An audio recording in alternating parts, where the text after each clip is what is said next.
Okay folks, right, I'm getting back to something like my normal behaviour, as in coming out on a night time in the rain, in high winds, and alright, I haven't made it up any mountains yet, but I'm down by the seaside instead. So I've returned to exactly the same location as I was a couple of Wednesdays ago when I did that SHTF sort of impromptu test over to some guys on a CB FM net, and those same guys are pretty much out on a Saturday night as well on channel 30. So I thought I'd come down here tonight, do a bit more testing on the old comms. There's no good being a fair weather SHTFer or prepper. You've got to test this kit in all sorts of different weathers, all sorts of different conditions, so I thought I'd do that. So yeah, I'm going to see what I can do. Same setup, and yeah, I'll keep it quite stealthy, quite quiet, because it looks as dodgy as me being curled up on the seashore like this.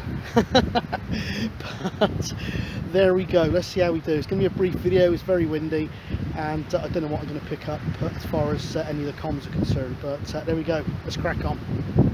QSK? I think we, Alan, I think there's a QSK there. Is there a QSK on the side? Yeah, roger, it's 104 there, Ian. In the dark by the seaside this time. That's you? Copy you on that, Gary. Yeah. I thought the voice sounded familiar. Okay, well, Alan, 113, if you'd take a stand, please. Brian, you copying Gary, 104?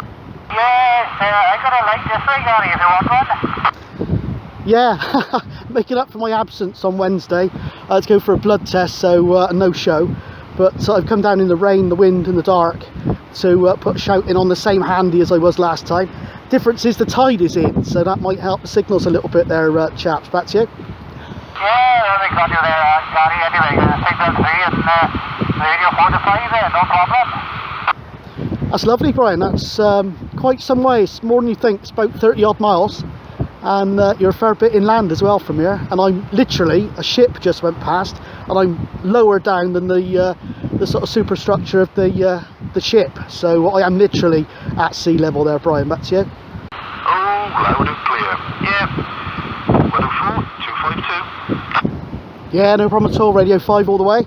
Getting back to my more sort of normal behaviour, so to speak, now, getting out on horrible evenings and weekends and whatever else on mountains, but not quite fit enough for those yet, so the seaside will suffice for now. But it is pretty rough here, and yeah, it will help toughen me up a bit for future expeditions there, Ian, hopefully. Back to you. Are you saying then, Gary, that you've gone soft in your absence from being on the hilltops and under tarps and the like? I'm afraid so. I've managed to shift a stone in weight, and I'm feeling that I reckon I could just about tackle a big one soon. So yeah, unfortunately wasn't so much the lockdown, it was just the house moves, etc. A fair bit of physical activity, but not enough for the sort of stuff to burn off the beers that we were consuming on the night time there, Ian. Back to you. Ah, now I see the cause of the problem. Yes,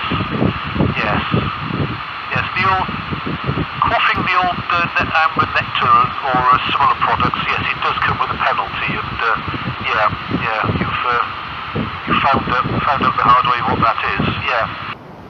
Yeah, I think its prices have settled down. I was seeing them going for a ton 40, and I'm always one bit of a cheapskate, so I'm not one to take any expensive radios out. It's always going to be something sub sort of 50 quid, and more likely sub 10 quid if I can possibly get away with it there, Alan. But yeah, I like my Porta Pack. We did a little thing on it last year, and I went up to a very high mountain, and I was getting heard on Winter Hill just outside Manchester. I think that's 120 miles just on QRP, whatever, it's about 3.5 watts maybe. But fantastic piece of kit. But say mine's packed away. I'm afraid that's going to be a bit of a keeper for the future there, Alan. Back to you. Absolutely, I can't fault the logic on it, and yeah, I don't blame you for keeping it, Gary. Anyway, I'll say same threes, Gary. Thanks for the contact, and I'll put it back to Brian. Hopefully he can hear you now. So same threes, Gary. Kill you, Brian. Yeah, understood. Yeah, I wouldn't bank on it being wrong, but yeah, just the more likely explanation was that switch.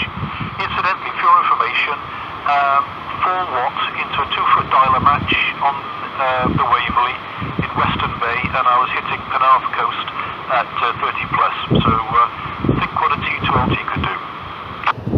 There you go. I got a story about the Waverley. I'll tell you as long as you've got a strong stomach, but I'll leave that for another day there, Ian. That's you. Yeah, Roger on that. Yeah, sounds interesting. Okay, 73 Gary. Yeah, cheers. It's the sort of prelude is that we were 11 and we managed to get into the bar and down in the depths of the ship, and one kid managed to get his arm round the grill and he was drawing off pints of bitter, and then a Force 8 came in as we were going down the Bristol Channel, and I'll leave the rest to the future story there, Ian. Cheers, mate. Gotcha. Anyway, cheers there, Alan. Cheers, everyone. 7-3. 10-3, Gary. Okay, folks. So yeah, job done. So I'll cut in a little segment there if it's come out of how close I am actually to the rising tide. We've had some big ships going past the one anyway, so it shows the tide is well in. This location has, I believe, got the second highest tidal range in the world. So there we are. It'd have to be very high tide to get up to me here, and I can quickly escape up to the path. So there we go. Water kit came through fine, signals were up, I guess, because the tide is in, and everything worked very well. Very good to get in on Channel 30 Net this time, and I spoke to Brian, Ian and Alan over there in Wales. Okay, so there we are. Till next time, 104 checking out, and the locations are getting a little bit more robust, shall we say. So let's see what the future brings.